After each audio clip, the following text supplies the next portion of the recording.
அனைவருக்கும் வணக்கம். தெய்வீக பலன்கள் சேனல் சார்பாக தங்களை அன்புடன் வரவேற்கிறோம். இன்று நம் காணொளியில் காண விரும்புவது 2026 பங்குனி மாதம் சிறப்புகளை பற்றி இந்த காணொளியில் பார்க்கலாம். வாருங்கள் காணொளிக்கு செல்லலாம். மறக்காமல் ஒரு சப்ஸ்கிரைப் செய்யவும். பங்குனி மாதத்தில் தெய்வங்களின் திருமணங்களோடு மனிதர்களின் திருமணமும் நடைபெறுவதனால் இது திருமண மாதம் எனும் சிறப்பாக ஆன்றோர்கள் கூறுவார்கள். பங்குனி மாத சிறப்புகள், விழாக்கள் மற்றும் வழிபாட்டு முறைகள் உள்ளடக்கியது. பங்குனி உத்திரம், வசந்த நவராத்திரி போன்ற விழாக்களும், காரடையான் நோன்பு, விஜயா ஏகாதசி, ஆமலாக்கி ஏகாதசி போன்ற வழிபாட்டு முறைகளும், காரைக்கால் அம்மையார் குரு பூஜையும் இந்த மாதத்தில் கோலாகலமாக கொண்டாடப்படும். இந்த மாதத்தில் தெய்வங்களின் திருமணங்களோடு மனிதர்களின் திருமணமும் நடைபெறுவதனால் இது திருமண மாதம் என கூறுவார்கள். இந்த மாதத்தில் தான் தாவரங்களின் உதிர்ந்த இலைகள் தளிர்க்க ஆரம்பிப்பதனால் இந்த மாதம் வசந்த காலத்தின் தொடக்கமாக உள்ளது. இனி பங்குனி மாதம் மாபெரும் சிறப்பு மிக்கதாகும். பங்குனி மாதத்தில் வரும் பௌர்ணமியை ஒற்றி வரும் உத்திர நட்சத்திரத்தில்தான் பங்குனி உத்திரம் கொண்டாடப்படுகிறது.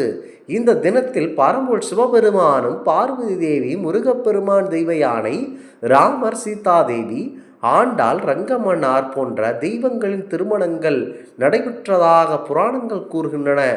மேலும் சாஸ்தா, மகாலட்சுமி, அர்ஜுனன் போன்றோர்களின் அவதார தினமாகவும் இந்த நாளில் கருதப்படுகிறது.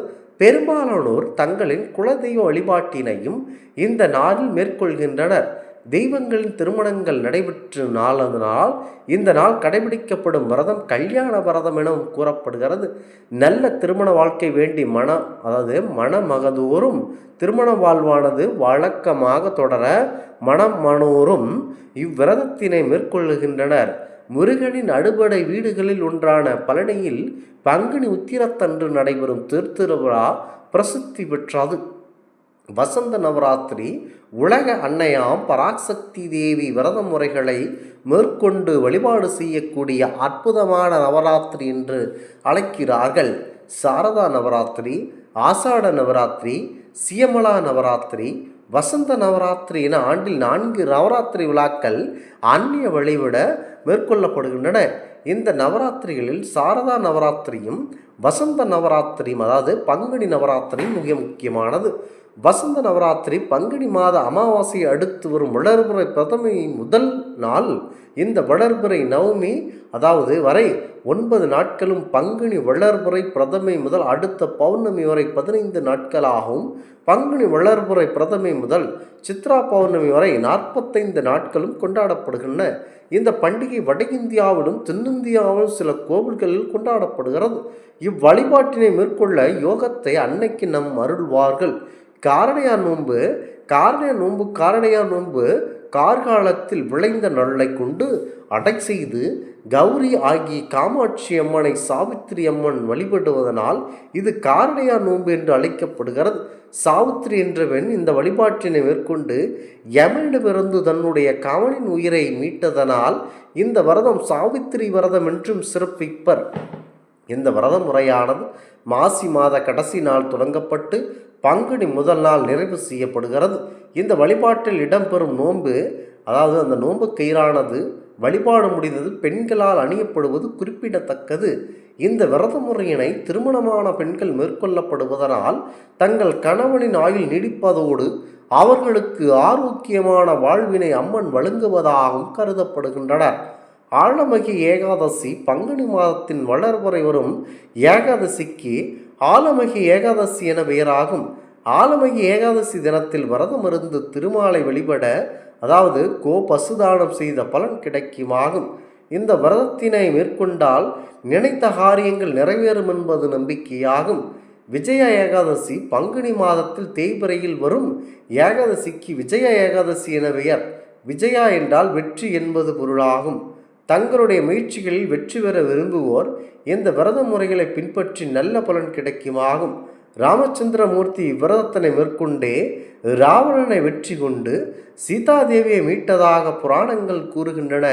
சிவபெருமானால் அம்மையே என அழைக்கப்பட்ட புனிதவதி என்றும் காரைக்கால் அம்மையாரின் குருபூஜை பங்குனி சுவாததியில் மேற்கொள்ளப்படுகிறது.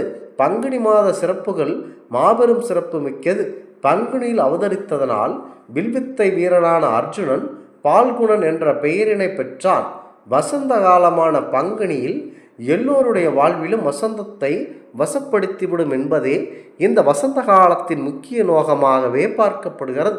முக்கியமாக பங்குனி மாதம் என்றால் மாபெரும் சிறப்பு மிக்கது. அனைத்து மாதங்களிலும் தமிழ் மாதங்களில் முக்கியமாக பங்குனி மாதம் பல்வேறு கடவுள்களின் திருவிழாக்கள் மற்றும் திருமணங்கள் நடைபெறும். இது சிறந்த மாதமாக கருதப்படுவதனால், இதனால் இதனை சிறந்த மாதமாக கருதப்படுகிறது என்றால், கடவுள் மேலோகத்தில் இருந்து பூலோகத்திற்கு வந்து மனிதர்களுடன் மனிதர்களாக வாழ்ந்து திருமணம் செய்யும் ஒரு மாதமாக இந்த மாதம் கருதப்படுகிறது. பங்குனி மாத சிறப்புகள், விழாக்கள் மற்றும் வழிபாட்டு முறைகள் உள்ளடக்கியது. பங்குனி உத்திரம், வசந்த நவராத்திரி போன்ற விழாக்கள், காரடையா நோன்பு, விஜய ஏகாதசி போன்ற வழிபாட்டு முறைகளும், காரைக்கால் அம்மையார் குரு பூஜையும் இந்த மாதத்தில் தான் நடைபெற்றது என்பது குறிப்பிடத்தக்கது. இயற்கையை கவனிக்காத கூட, முக்கியமாக இயற்கையை கவனித்தால் கூட நன்றாக தெரியும். இந்த மாதத்தில் தான் தாவரங்களின் உதிர்ந்த இலைகள் தளிர்க்க ஆரம்பிப்பதனால் இந்த மாதம் வசந்த காலத்தின் தொடக்கமாக உள்ளது. பங்குனி மாதத்தில் வரும் பௌர்ணமியை ஒட்டி வரும் உத்திர நட்சத்திரத்தில் பங்குனி உத்திரம் கொண்டாடப்படுகிறது. மேலும் மகாலட்சுமி தேவி, அர்ஜுனன் ஆகியோரின் அவதாரம் தினமாகவும் இந்த நாள் கருதப்படுகிறது. குறிப்பாக கோவில்களில் கூட்டம் அதிகமாக காணப்படும் ஒரு மாதமாக இந்த மாதம் திகழ்கிறது. பெரும்பாலானோர் தங்களின் குலதெய்வ வழிபாட்டினையும் இந்த நாளில் மேற்கொள்ளுகின்றனர். தெய்வங்களின் திருமணங்கள் நடைபெற்ற நாளானதனால் இந்த நாளில் கடைபிடிக்கப்படும் விரதம் கல்யாண விரதம் என கூறப்படுகிறது. நல்ல திருமண வாழ்க்கை வேண்டி மணமாகமானதோறும் திருமண வாழ்வானது வளமான தொடர் மாவனோரும் இந்த விரதத்தினை மேற்கொள்ளுகின்றனர். முருகனின் அடுபறை வீடுகளில் ஒன்றான பழனியில் பங்குனி உத்திரத்தன்று நடைபெறும் திருவிழா மிகவும் பிரசித்தி பெற்றது. அனைத்து கடவுள்களுக்கும் திருவிழா எடுக்கும் ஒரு மாதமாகும் பங்குனி மாதம் அறிமுகப்படுத்தப்படுகிறது. இந்த ஆன்மீக தகவல் உங்களுக்கு பிடித்து இருந்தால் தெய்வீக பலன்கள் சேனலை கண்டிப்பாக சப்ஸ்கிரைப் செய்து கொள்ளவும். மீண்டும் ஒரு நல்லதொரு காணொளியில் உங்களை சந்திக்கிறோம். நன்றி, வணக்கம்.